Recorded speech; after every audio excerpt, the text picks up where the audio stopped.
Good morning. Today is Thursday, March 16th, 2023. At the end of this week's Torah portion, which is the double Parsha Vayakel Pekudei, which is the end of the grand project of building the Mishkan, the sanctuary that traveled with the Jewish people through the desert and later became the Beis HaMikdash, the Holy Temple in Jerusalem. And with the end of this week's Torah portion, we also end the book of Shmos, the second book of the Torah, the book of Exodus. And right at the end of all of this is the following. Vayakam es hechotzer saviv la Mishkan v'la mizbeach. And Moshe erected the courtyard that surrounded the Mishkan, which was the building, the modular building, and the altar, which was in front of the building. And the way that the courtyard was established was Vayitein es masach shar hachatzer. Moshe erected the curtain that went around the courtyard and the curtain in front of the opening to the courtyard, that was the entrance. So by erecting the curtain that went around the whole structure, that finishes the construction. Vayechal Moshe es hamlacha. Moshe finished the work. So here we have this pasuk at the end of our parsha, the end of the book, the end of the project, and it's finished. It's done. Try to imagine this moment of the completion of such a grand, idealistic, gigantic project that started with the words, V'asu li migdash, God says, make for me a sanctuary, and I will dwell within you. And now it gets finished. And then God responds.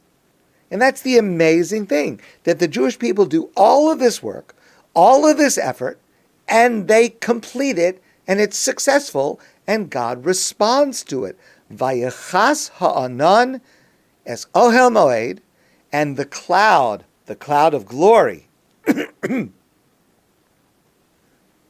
covered the entire structure.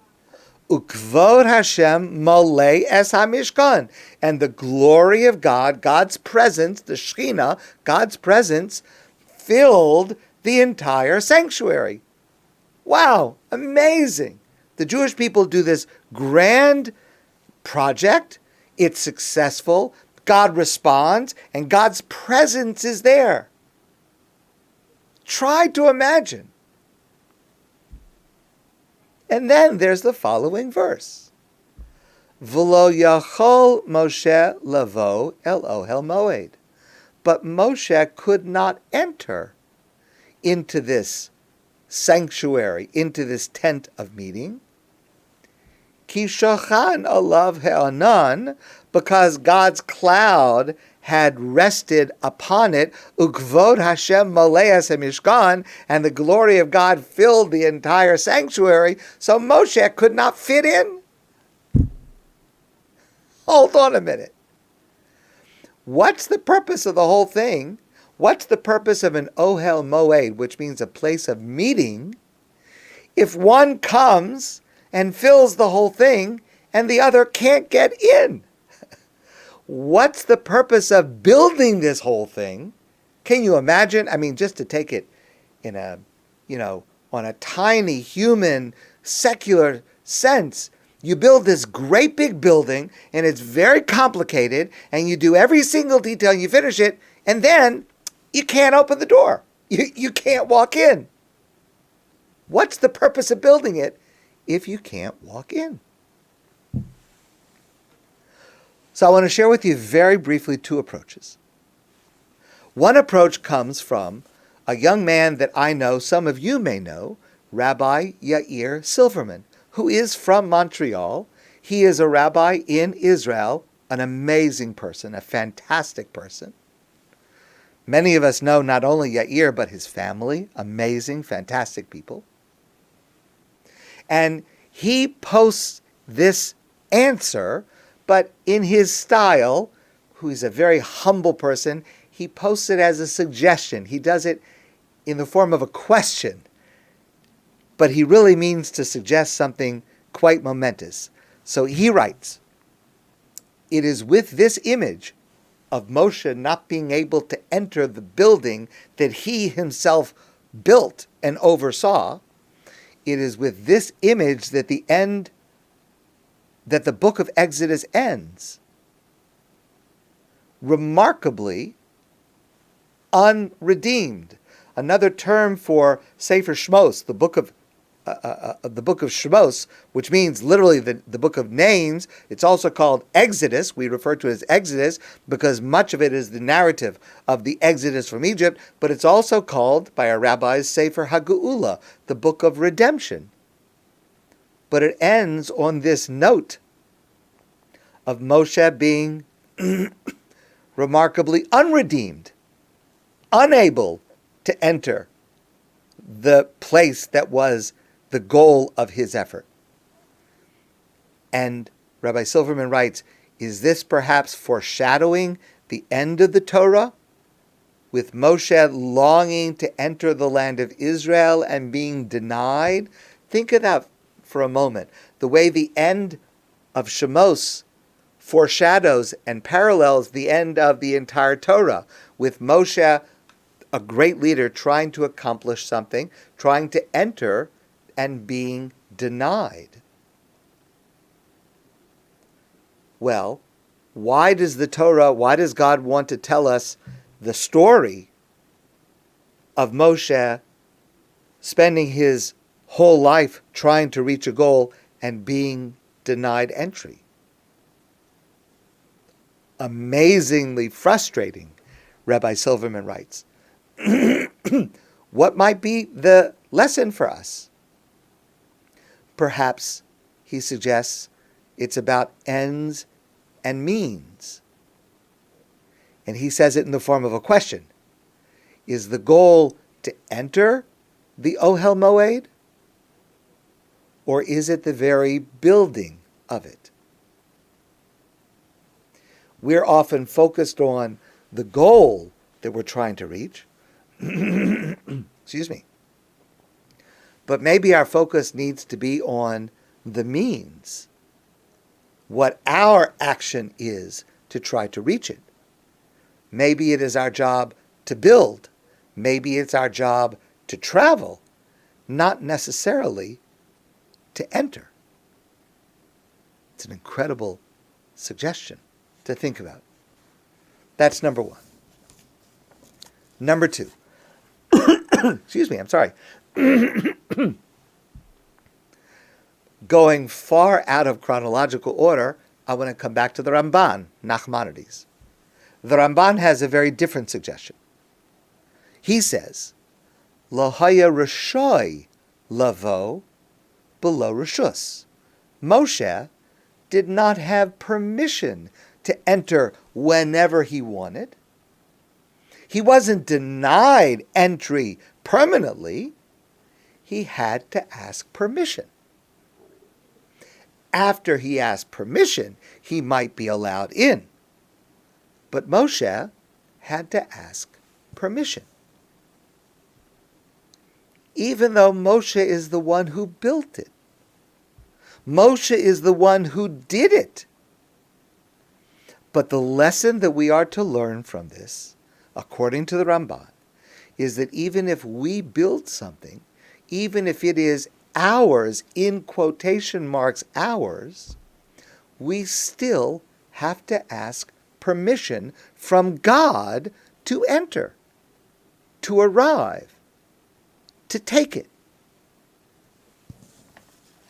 Even if we build it, even if it is ours, we must still ask permission to enter. This, by the way, is the idea behind the concept and the structure of the brachos that we make, the blessings that we make before eating food.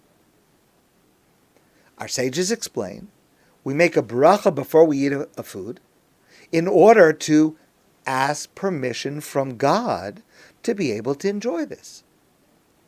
There's a cup of water, a cup of hot tea with a little honey. Would be nice right now.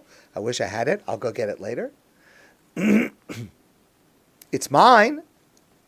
I bought it. I made it.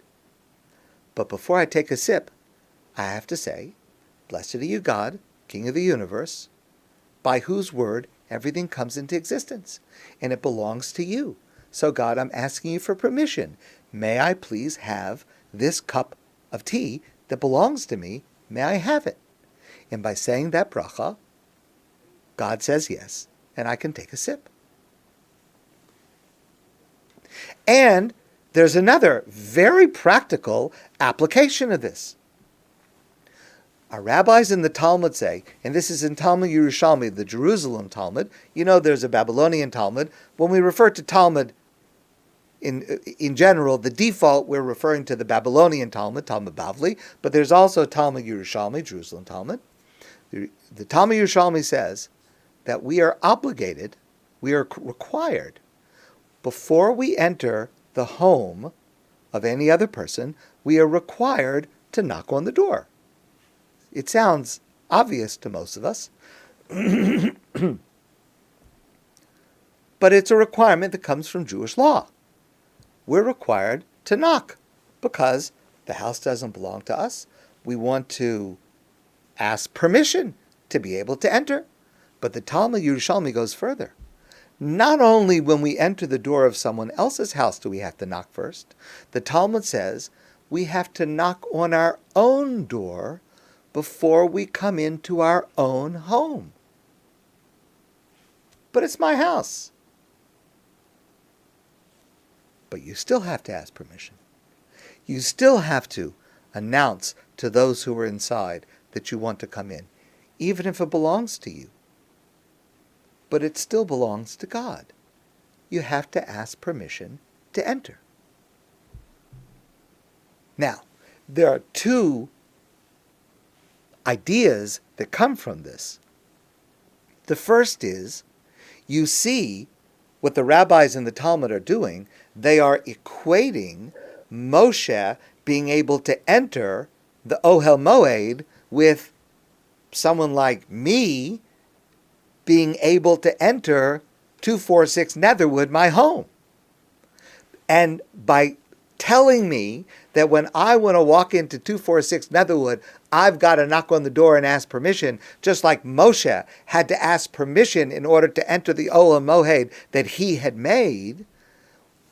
See what the rabbis are doing. They are equating my home, our homes, a Jewish home, with the sanctity of the Mishkan, of the Beis HaMikdash, of the place where God resides. And I'm required to treat my home with a similar type of reverence and holiness and respect for everyone and everything who are inside, even though it's mine. Just as Moshe had to do the same for the Mishkan. That's part A. And part B, we see that in this manner, the building of the Mishkan becomes the paradigm for every single act of building that we do. Whatever we build, whatever we create, whatever we amass, we have to remember this lesson, that we have to ask permission, even if it's ours, before we enter. My friends, I want to wish you a great day, and I look forward to seeing you soon in person.